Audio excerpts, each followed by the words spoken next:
Bonjour à toutes et bonjour à tous. Bonjour à vous, Bruno Guigue. Bonjour. Vous arrivez ce matin de fort bonne heure de l'île de la Réunion. C'était autrefois l'île Bourbon, c'est ça? C'est ça. L'île Bourbon. Et on fait de la vanille Bourbon, délicieuse. Vous êtes un ancien haut fonctionnaire. Vous avez eu des bisbilles avec l'administration. Vos fonctions vous ont quitté. Mais aujourd'hui, vous êtes à l'université de La Réunion, ce qui n'est plutôt pas mal, dans un pays qui, je crois, est encore assez beau.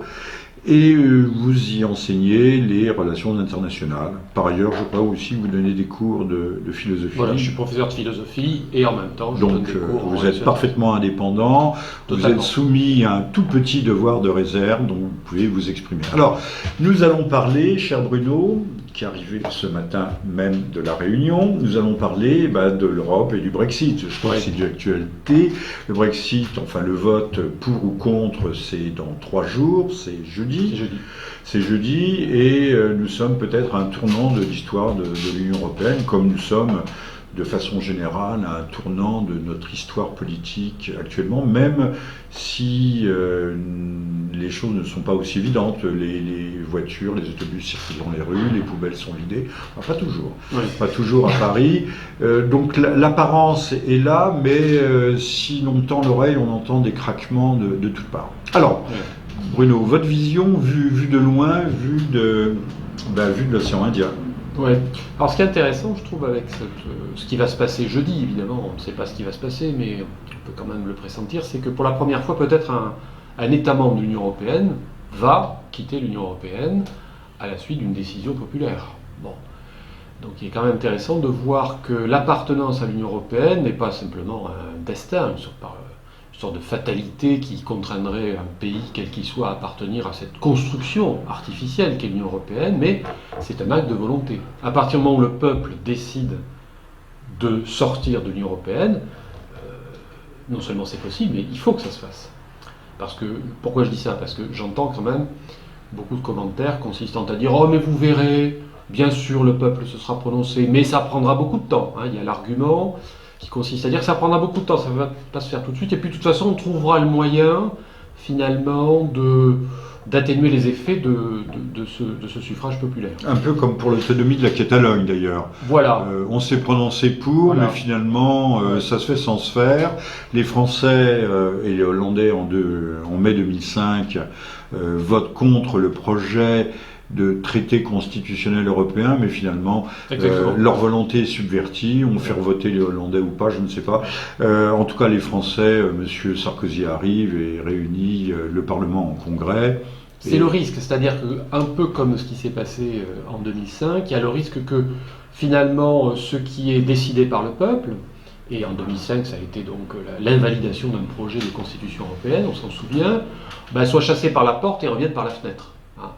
Sous l'effet d'une série de manœuvres dont nos élites sont coutumières. Alors, deux choses. On sait que le référendum est leur bête noire. Ouais. Il y aura un certain nombre de hautes personnalités, de grands parlementaires européens ou autres, se sont prononcés contre le référendum qui était à leurs yeux une véritable menace, un danger pour la démocratie. Ça peut sembler extraordinaire et paradoxal, mais enfin, ces gens ne font pas l'économie du moindre des paradoxes et des contradictions. Deuxième chose, l'idée est qu'en fait, l'entrée dans l'Union européenne serait totalement irréversible. Voilà. Qu'il n'y aurait pas de chemin arrière.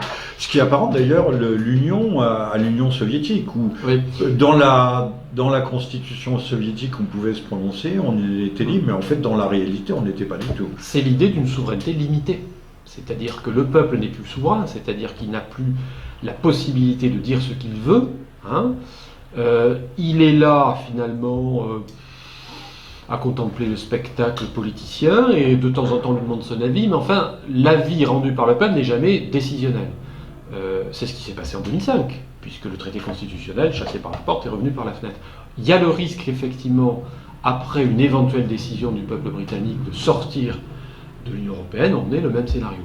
Or ça, ce serait un déni de souveraineté, parce que ça voudrait dire, comme vous l'avez justement dit, que l'appartenance à l'Union est une sorte de processus irréversible, de fatalité, c'est un fatum, voilà, et non plus quelque chose qui relèverait de la souveraineté populaire. Un fatum, un destin. Alors, qu'est-ce qui leur fait aussi peur que l'idée d'union ne vole en éclats, ou y a-t-il autre chose? Alors, à mon avis, il y a deux choses à prendre en considération. Quand on regarde les avis des économistes, des experts, d'un certain nombre d'organismes, plus ou moins indépendants d'ailleurs, on s'aperçoit que finalement, tout ce qu'on peut lire tente à minimiser l'impact réel d'une sortie de la Grande-Bretagne, à la fois pour les Britanniques eux-mêmes et pour l'Union européenne, hein, pour les États membres qui, eux, restent dans l'Union.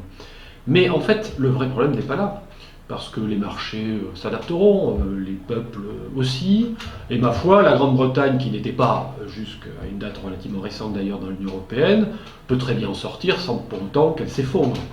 Non, le vrai problème, c'est l'effet d'entraînement, l'effet domino. Le risque, et d'ailleurs François Hollande l'a dit tout récemment, que si effectivement... Le mauvais exemple, le vilain petit canard britannique, qui montre le mauvais exemple demain aux Français, aux Hollandais. On l'a déjà évité pour la Grèce, là c'était la sortie de la zone euro, voilà, mais pas la sortie de l'Union. Voilà. D'ailleurs on menaçait la Grèce. Alors ce qui est extraordinaire, c'est toutes les pressions, tous les chantages. Monsieur Obama a fait le déplacement. Le dernier en Europe pour la durée de son mandat. Il est venu lui aussi y mettre son grain de sel. Que dit-on que, par exemple, le Royaume-Uni pourrait perdre 9 points de produit intérieur brut d'ici 2030. On sort des chiffres comme ça. Madame Lagarde a sorti hier un rapport spécial pour mettre justement en garde les méchants nationalistes anglais, british, contre cette sortie qui serait totalement intempestive. Enfin, on a l'impression que c'est l'apocalypse, que c'est la fin du monde. Alors qu'en réalité, il y aura des ajustements. Qu'il y ait une petite dévaluation de la livre, finalement, est-ce que c'est mauvais pour la Grande-Bretagne? Je me place du point de vue anglais, puisque c'est le peuple anglais qui se prononce. Sans doute pas. Donc, de toute façon, j'essaie de me mettre à la place du citoyen britannique. Au fond, la Grande-Bretagne va retrouver sa pleine souveraineté. Elle ne sera plus contrainte d'émarger au budget européen, c'est-à-dire de verser, puisqu'elle est contributeur net, quand même 18 millions de livres, 18 milliards de livres, pardon. Donc c'est pas rien. C'est pas rien, c'est-à-dire que, vous voyez, c'est un argument aussi des partisans. Même si Mme Thatcher a obtenu une ristourne. Même si elle a obtenu une ristourne, et même si les Anglais ne sont pas effectivement... Give me back my money. Voilà, je veux mon argent, renvoyer la monnaie. Mais il y a quand même, de ce point de vue-là, un intérêt pour les Britanniques, y compris sur le plan strictement budgétaire. Alors, une Europe qui leur coûtait ne leur coûtera plus. Alors, cher Bruno, il faut peut-être quand même préciser, que les Anglais ne sont pas dans la zone euro, dans l'Euroland. 2, ils ne sont pas non plus dans l'espace Schengen. Donc, de toute façon, en dehors de l'Europe, ils y sont déjà. Voilà. Y ont-ils d'ailleurs jamais été dans cette Europe? De Gaulle voulait bien faire une Europe, une certaine Europe, mais pas avec les Anglais. Voilà, on lui a imposé les Anglais. Alors ça, c'est vrai que c'est un vrai sujet, parce qu'effectivement, De Gaulle a longtemps été réticent, on le sait bien, à l'entrée des Britanniques. Elle s'est faite finalement après, sous Pompidou. Au fond, quand on regarde l'histoire de l'Europe, et là il faut prendre un peu de recul, évidemment, elle n'a été unifiée véritablement qu'à 3 moments dans son histoire. Par l'Empire romain, c'est-à-dire une hégémonie impériale imposée de l'extérieur, puisque l'Empire romain est européen, certes, mais il a englobé aussi tout le pourtour méditerranéen, l'Orient, etc. L'Europe a été également unifiée par Charlemagne, c'est l'Empire carolingien, qui est probablement d'ailleurs la seule unification de l'Europe réellement positive et relativement durable qu'on ait connue. Puisqu'ensuite, les 2 dernières tentatives d'unifier l'Europe, on les connaît, c'est Napoléon et c'est Hitler. Et ça s'est plutôt mal terminé.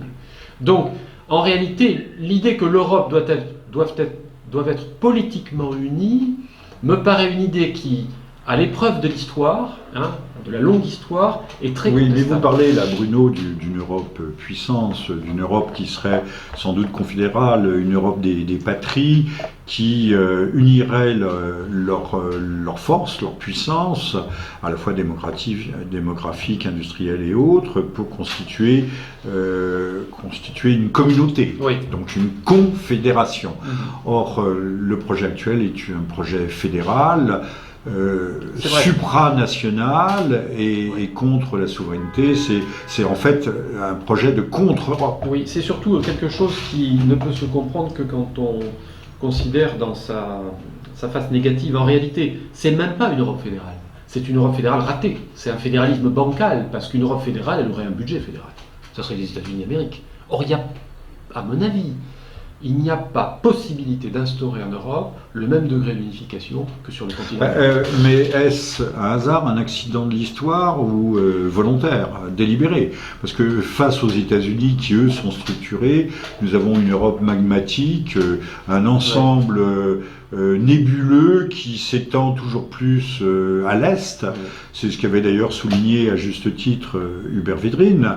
Ouais. Qu'est-ce que cette Europe qui est en fait à la fois l'OTAN? Notons que les pays avant d'adhérer à l'Union deviennent membres de l'OTAN. Donc, c'est intéressant. C'est la porte d'entrée. Le sas pour entrer dans l'Europe, c'est l'OTAN. C'est l'OTAN. C'est quand même très révélateur du degré d'indépendance en matière de politique étrangère de défense qui est celle de l'Union européenne. Alors, il me semble que de toute façon, la construction européenne qui est artificielle, qui est historiquement contingente, il n'y a aucune nécessité que l'Europe constitue une sorte d'organisation politique comme celle que nous connaissons aujourd'hui, même s'il est normal et il est souhaitable qu'entre les États européens il y ait de la coopération. La double erreur, à mon avis, elle est d'abord l'unification par le marché, parce que l'unification par le marché, ça ne mène qu'à un hypermarché. Et puis deuxièmement, me semble-t-il, l'espèce d'annihilation des différences qui, tel le lit de Procuste, coupe tout ce qui dépasse. C'est-à-dire qu'au lieu d'avoir des différences qui s'additionnent, qui se combinent, on a une espèce d'alignement sur un standard à la fois monétariste, de formatage, un formatage monétariste et libéral au sens du néolibéralisme économique, et qui en fait consiste principalement à organiser le désarmement des États. Alors, voilà. Bruno, hélas, le temps nous est compté, mais vous venez de lâcher un mot contre lequel je m'inscris presque en faux, c'est celui d'erreur. Est-ce véritablement une erreur? Ou n'est-ce pas, au fond, l'essence, le tréfonds même du projet? Tout à fait. Je me plaçais du point de vue du citoyen. Oui, qui pour nous, ça peut apparaître comme une erreur, mais en fait, c'est la mondialisation. C'est bien, il y a un boa, il y a un serpent constricteur qui digère les États les uns après les autres. J'ai écrit autrefois un livre qui s'appelait « Iran, la destruction nécessaire », expliquant que la destruction, ce n'était pas forcément la destruction par la guerre, mais par la réabsorption de l'Iran dans l'unification mondiale du marché. C'est ce qui est en train de se passer actuellement d'ailleurs. C'est ça, c'est ça. Et s'agissant de l'Europe, on a effectivement, au lieu d'avoir une Europe puissance, une Europe ectoplasme, c'est-à-dire quelque chose qui est là, qui s'appesantit sur les États et qui surtout organise la mise en concurrence à la fois des appareils productifs et des systèmes sociaux. Parce qu'il faut bien voir qu'évidemment, on va tout ramener sur un dénominateur commun qui sera une sorte de moins-disant.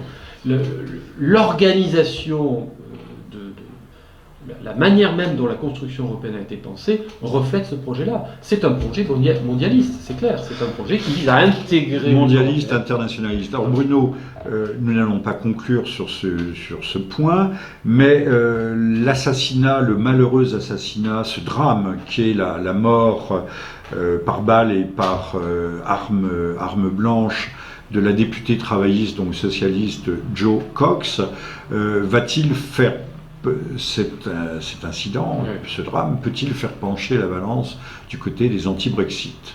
Alors qu'il y avait un rapport qui était de 42 à 45, je crois, voire à 48% en faveur du départ. Certains commentaires vont dans ce sens, je ne suis pas sûr que ça fait.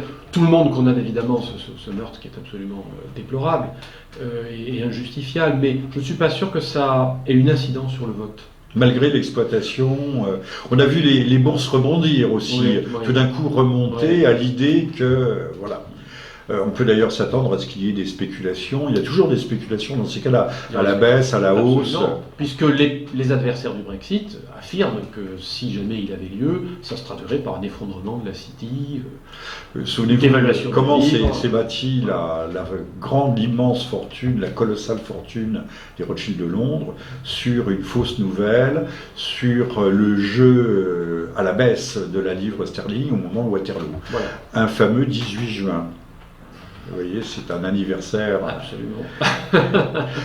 D'autres commentaires, Bruno, sur cet épisode, sur ses conséquences ou sa signification? Oui, non, moi je dirais que ce qui va se jouer le 23 est vraiment très intéressant parce que c'est si jamais le Brexit est emporté, voilà, la preuve qui sera faite, je pense et j'espère, que le peuple peut décider de son destin. C'est-à-dire que le peuple britannique aujourd'hui, le peuple français demain peut dire écoutez, ce que vous nous proposez depuis des décennies maintenant ne nous convient pas, comme vous n'avez pas été capable de l'amender, ben nous décidons d'y mettre un terme. Je pense que c'est une leçon de démocratie de toute façon qui sera de véritable démocratie. De véritable démocratie parce que le peuple décide. Donc nous pouvons, le cas échéant, commencer à briser quelques chaînons du servage européiste qui aujourd'hui est en train de laminer les peuples. Voilà, et puis surtout je crois que le peuple tranchera, c'est ça qui est intéressant, mais il faudra évidemment que sa décision soit respectée, ce qui n'a pas été le cas dans le passé. La condition s'impose. Voilà. Merci Bruno, merci à toutes et à tous merci. et à très bientôt.